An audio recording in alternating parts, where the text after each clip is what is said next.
Well, there we go. 1999 Miata NB. Had a no start issue. Could not figure out what. Changed fuel pump. Wasn't that. So we changed the cam position sensor. Put in the new revised one. Wasn't that. So I ordered one of these. This is the old one here.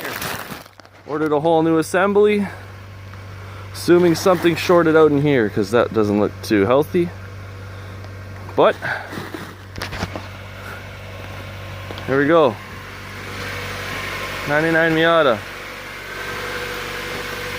Ready to do some more skids. Fucking healthy motor. One little thing stopped it. You know, really happy to see this thing running again. I missed it.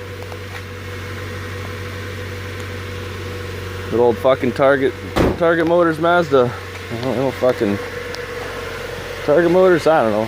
Whatever the fuck the Mazda dealership is here, they're fucking useless. Fucking useless.